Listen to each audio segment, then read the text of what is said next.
नमस्कार, आपके साथ हूं मैं खुशबू मनोरमा मिश्रा और आप देख रहे हैं इंडिया न्यूज बुलेटिन। शुरुआत करते हैं। मौलाना महमूद गजनी का भड़काऊ बयान सामने आया है। मदनी का मुर्दा कौन सरेंडर कर देता है, वो कहेंगे वंदे मातरम बोलो तो वंदे मातरम पढ़ना शुरू कर देंगे। जब जब जुल्म होगा जिहाद होगा। थूक जिहाद से मुसलमानों की तौहीन हो रही है। तो मदनी जो अक्सर अपने इस तरह के बयानों के लिए जाने जाते हैं, एक बार फिर से विवादित बयान दिया है। भड़काने की जो कोशिश है वो की गई है। तो आपको बता दें कि ये पहला मौका हालांकि है नहीं, इससे पहले भी जो इनके बयान हैं वो इस तरीके के सामने आते रहे हैं। और एक बार फिर से आपको बता दें कि मौलाना जो मदनी हैं उनकी तरफ से ये बयान सामने आया है, ये विवादित बयान। और ना सिर्फ वंदे मातरम को लेकर बल्कि सुप्रीम कोर्ट को लेकर भी इन्होंने बयान दिया है। और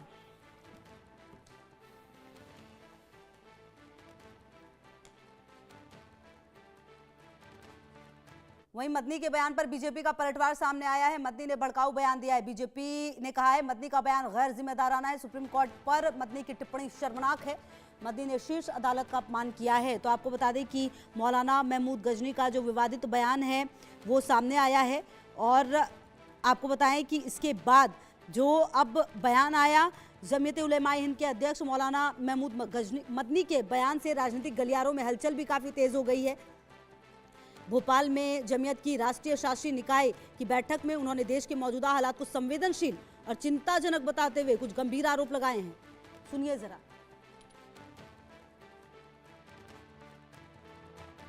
मुश्किलात जिंदगी की अलामत हैं। मुर्दा कौमें मुश्किलात में मुब्तला नहीं होती, वो तो सरेंडर कर देती हैं। वो कहेंगे वंदे मातरम पढ़ो तो पढ़ना शुरू कर देंगे। तो ये पहचान होगी मुर्दा कौम होने की। और अगर जिंदा कौम है तो फिर हौसला बुलंद करना पड़ेगा, हालात का मुकाबला करना पड़ेगा। मुर्दा कौमें मुश्किलात में मुब्तला नहीं होती, लेकिन याद रखिए जिंदा कौमें ही आजमाई जाती हैं। सर्वप्रथम मैं आना चाहता हूं जमीयत उलेमाए हिंद के प्रमुख मौलाना महमूद मदनी जी, जिन्होंने आज भोपाल में एक बहुत बड़े बैठक में जिस प्रकार से भाषण दिया है वह न केवल भड़काऊ है अपितु देश को विभाजन की ओर लेने की उनकी कुचेष्टा है। उनका कहना कि जिहाद होना चाहिए, जब जब जुल्म होगा तब तब जिहाद होगा, मुझे लगता है यह बहुत ही अनुचित शब्द है, बहुत ही अनुचित वाक्य है। और जिहाद के नाम पर जिस प्रकार से लोगों ने भारतवर्ष में ही नहीं भारतवर्ष के बाहर भी आतंक फैलाया जिहाद के नाम पे, वह हमने देखा है। तो स्वाभाविक रूप से यह कहना कि भारत में जिहाद होगा एक बहुत ही इर्रेस्पॉन्सिबल, गैर जिम्मेदारी से भरा हुआ एक वचन है। और चेतन सेठ की मौजूदगी है हमारे साथ इसी खबर पर बातचीत करने के लिए। चेतन, जिस तरीके का जो मदनी है वो पहले भी इस तरह के विवादित बयान देते रहे और इस बार तो विवादित बयान देते देते सुप्रीम कोर्ट तक पहुंच गए, मतलब कि न्यायालय को भी सवालों के घेरे में खड़ा कर दिया। और अब खूब विरोध हो रहा है राजनीतिक गलियों में भी और ऐसे भी।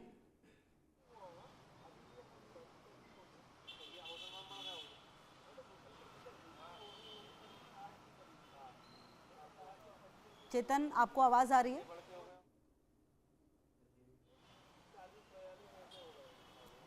चलिए हम चेतन से बातचीत करने की कोशिश करेंगे। इसी बीच आपको बता दें कि जिस तरह का बयान दिया गया है मदनी की तरफ से, उसके बाद अब सवाल कई सारे जो हैं वो खड़े होने लगे हैं। और आपको बता दें कि संबित पात्रा ने भी अब इस पर पलटवार किया है। मौलाना मदनी के बयान पर जो प्रतिक्रिया है वो लगातार अब सामने आ रही है। आपको बता दें कि इन्होंने कहा, मौलाना मदनी ने अपने भाषण में कि देश के मौजूदा हालात बहुत सेंसिटिव और चिंताजनक है। उन्होंने मुख्य रूप से मुस्लिम समुदाय को निशाना बनाए जाने पर चिंता व्यक्त की। मौलाना महमूद मदनी ने आरोप लगाया कि खास समुदाय को जबरदस्ती टारगेट किया जा रहा है, दूसरी ओर उन्हें कानूनी तौर पर कमजोर, सामाजिक रूप से अलग थलग और आर्थिक रूप से बेइज्जत किया जा रहा है। उन्होंने बुलडोजर कार्रवाई, मॉब लिंचिंग, वक्फ संपत्ति पर कब्जा, धार्मिक मदरसों के खिलाफ नकारात्मक अभियान चलाने का मुद्दा उठाया। मदनी ने कहा इन सबकी वजह से मुसलमान सड़कों पर चलते हुए भी असुरक्षित महसूस कर रहे हैं। अब मौलाना मदनी के बयान पर भाजपा के सांसद संबित पात्रा ने तीखी प्रतिक्रिया दी, इसे भड़काऊ और देश को बांटने वाला करार दिया। पात्रा ने कहा कि आज देश की कुछ ऐसी ताकतें हैं जिनके बयान बांटने वाले हैं, जबकि देश को एक करने वाली खबरें भी हैं। चेतन की मौजूदगी हमारे साथ है। चेतन, देखिए, जो मदनी है वो पहले भी इस तरह के बयान देते रहे, एक बार फिर से उन्होंने बयान दिया है और एक खास वर्ग का जिक्र करते हुए कह रहे हैं कि असुरक्षित है यहाँ पर रहना, और न्यायालय तक को उन्होंने अपने घेरे में ले लिया है। आप बिल्कुल देखिए, न्यायालय को भी घेरे में लिया है और साफ तौर पर जिस तरीके से उनका संबोधन रहा है वो बेहद भड़काऊ वाला था। साफ तौर पर मुसलमानों के लिए उन्होंने कहा कि जिस तरीके से थूक जिहाद, लब जिहाद, लैंड जिहाद जैसे शब्दों का इस्तेमाल किया जा रहा है तो कहीं ना कहीं उनके जो धर्म में है उनकी बदनामी होती है। और इसके अलावा उन्होंने कहा है कि अगर हम झुक रहे हैं तो मुर्दा जो लोग होते हैं वो झुक जाते हैं और जो अपने लिए नहीं लड़ते वो नहीं लड़ पाते। यानी कि मुसलमानों को उन्होंने इस तरह की भाषा का उपयोग किया कि उन्होंने बताया कि जो मुर्दा हैं जो झुक जाते हैं। साफ तौर पर उनकी ओर से ये भी कहा गया कि जिस तरीके से उनकी आबादी है, कौम की आबादी कम है तो उनके लिए दबाया जा रहा है। इसके अलावा उन्होंने वंदे मातरम का जिक्र किया कि अगर आप कहेंगे वंदे मातरम कहना है तो वंदे मातरम कहेंगे, अगर नहीं कहते तो आपको दबा दिया जाता है। इसके अलावा उन्होंने सुप्रीम कोर्ट की न्याय व्यवस्था को लेकर भी तमाम प्रकार के सवाल खड़े किए हैं। ऐसे में बीजेपी ने भी इस बयान को आड़े हाथों लिया है और सुप्रीम कोर्ट की दखल अंदाजी देने की बीजेपी की ओर से बात कही गई है कि सुप्रीम कोर्ट जैसी जो न्यायालय है उसको दबाने की कोशिश की जा रही है। इस पूरे मामले पर गंभीरता के साथ सुप्रीम कोर्ट को संज्ञान लेना चाहिए, क्योंकि पहली बार ऐसा नहीं है कि भोपाल में आके उनकी ओर से इस तरीके का बयान दिया गया। पहले भी कई बार इस तरीके के भड़काऊ बयान उनकी ओर से आए गए। कौम के खिलाफ, अपनी कौम के खिलाफ जो बयान देते हैं, यानी कि साफ तौर पर ठीक है, लगातार नजर रहेगी चेतन, आगे भी आपसे अपडेट लेंगे। फिलहाल शुक्रिया आपका इन तमाम जानकारियों के लिए। वहीं इस पूरे मामले पर मौलाना शहाबुद्दीन रजवी जो बरेलवी हैं अध्यक्ष AIMJ के, क्या कुछ कहा उनकी तरफ से, सुनाते हैं आपको। उलमा के सदर मौलाना महमूद मदनी साहब ने जो बातें कही हैं उससे हमें इत्तफाक नहीं है। वो हिंदुस्तान के मशहूर आलिम हैं, मजहबी रहनुमा हैं, उनको ये शोभा नहीं देता है कि वो इस तरह की बातें कहें, देश में खलफशार या इख्तलाफ व इंतशार की बातें कहें। उनको सुप्रीम कोर्ट पर, संसद पर, हुकूमत पर, किसी पर उनको भरोसा नहीं, जबकि भारत के करोड़ों मुसलमानों को भरोसा सुप्रीम कोर्ट पर भी है, हुकूमत पर भी है, संसद पर भी है। और ये इदारे इस तरह फैसला करते हैं जो जनहित में होते हैं, और जनहित में इन्होंने तारीखी फैसले किए हैं। कोई भी हुकूमत अपने आवाम को परेशान करने के लिए या आवाम के ख़िलाफ़ फैसले नहीं करती, इंसाफ पर मबनी फैसले करती है। मौलाना महमूद मदनी साहब मुसलमानों को भड़काने, उकसाने और इश्तियाल दिलाने जैसी बातें कर रहे हैं। उनको हरगिज़ इस तरह की बातें नहीं करना चाहिए। महमूद मदनी द्वारा जिस तरह से भारतीय न्यायपालिका पर आरोप लगाया जा रहा है वो पूर्णतः निंदनीय है। उन्हें का ये कहना कि सरकार के इशारे पर देश की अदालतें काम कर रही, बहुत बेहुदा, भयशियाना, खिसियानी बिल्ली खम्बा नोचे वाली बात उन्होंने कही है, जो कि हमारे देश की सर्वधर्म समभाव की भावना को भी साबित कर रही है कि ये इस तरह से बिगाड़ना चाहते हैं।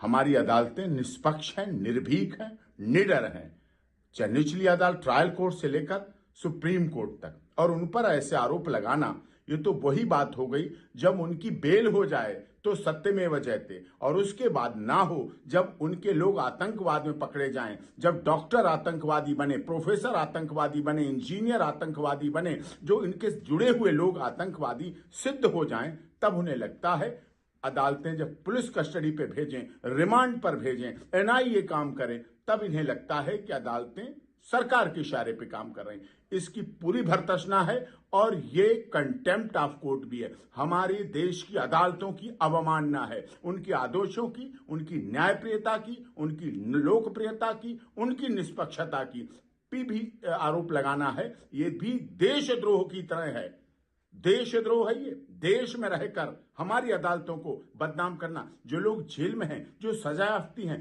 कैदी हैं, उनको कितना बड़ा प्रेशर मिलेगा इस बात से ऐसा कह के।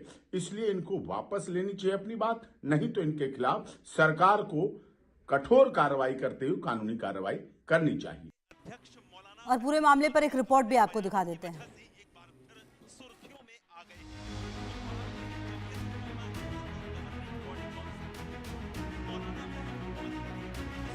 जमीयत उलेमा ए हिंद के अध्यक्ष मौलाना महमूद मदनी अपने बयानों की वजह से एक बार फिर सुर्खियों में आ गए हैं। भोपाल में जमीयत उलेमा हिंद की गवर्निंग बॉडी काउंसिल की मीटिंग में मौलाना महमूद मदनी ने मुसलमानों का दुखड़ा रोते हुए वंदे मातरम और सुप्रीम कोर्ट के हालिया फैसलों पर सवाल उठाते हुए विवादित बयान दे डाले। एक तरफ जहां संसद के शीतकालीन सत्र में वंदे मातरम पर एक दिन की विशेष चर्चा होने वाली है, तो वहीं दूसरी तरफ जमीयत उलेमा ए हिंद के अध्यक्ष महमूद मदनी ने वंदे मातरम पर बिगड़े बोल बोलकर सबको हैरान कर दिया है। तो मुश्किलात जिंदगी की अलामत है।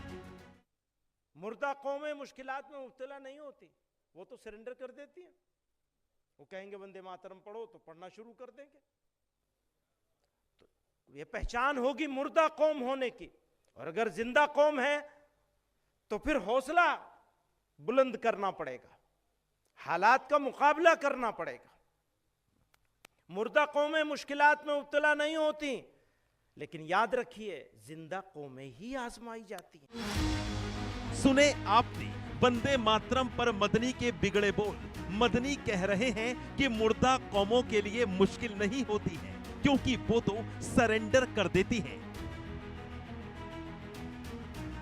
इतना ही नहीं, नेशनल गवर्निंग बॉडी मीटिंग में इस्लामी विद्वान मौलाना महमूद मदनी ने बोलते बोलते इस्लाम और मुसलमानों की हमदर्दी में सुप्रीम कोर्ट पर भी गंभीर सवाल उठा दिए।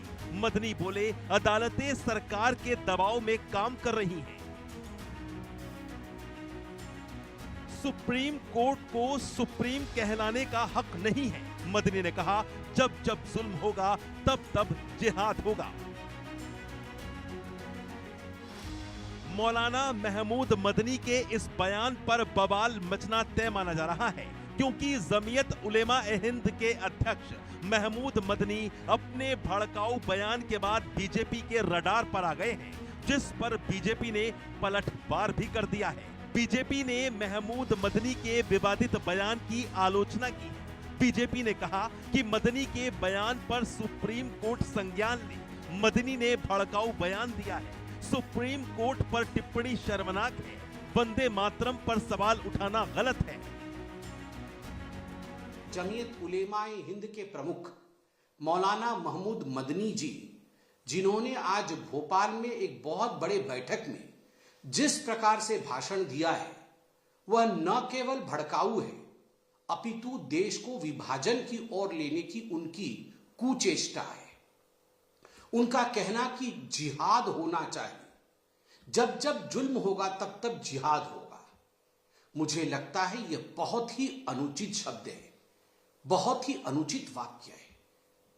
और जिहाद के नाम पर जिस प्रकार से लोगों ने भारतवर्ष में ही नहीं, भारतवर्ष के बाहर भी आतंक फैलाया जिहाद के नाम पे, वह हमने देखा है। तो स्वाभाविक रूप से यह कहना कि भारत में जिहाद होगा एक बहुत ही इर्रेस्पॉन्सिबल, गैर जिम्मेदारी से भरा हुआ एक वचन है। अब सवाल ये उठता है कि महमूद मदनी मुसलमानों का दुखड़ा रोते हुए जिस तरह की बयानबाजी कर रहे हैं, क्या उन्हें भड़काऊ और जहरीले बोल नहीं कहा जाएगा? अगर मुसलमान भारत में रहकर देशभक्ति से पूर्ण वंदे मातरम गीत गाएगा तो मुर्दा कौम क्यों कहलाएगा? और जो वंदे मातरम गाएगा वो मुर्दा कौम कैसे हो जाएगा? सवाल ये भी कि आखिर मदनी ऐसी भाषा क्यों और किसके कहने पर इस्तेमाल कर रहे हैं? क्यों मदनी मुसलमानों को उकसाने की कोशिश कर रहे हैं? Bureau report, India news. और चलिए आगे बढ़ते हुए आपको बताएं, बाबा रामदेव को बड़ा झटका लगा है। पतंजलि के देसी घी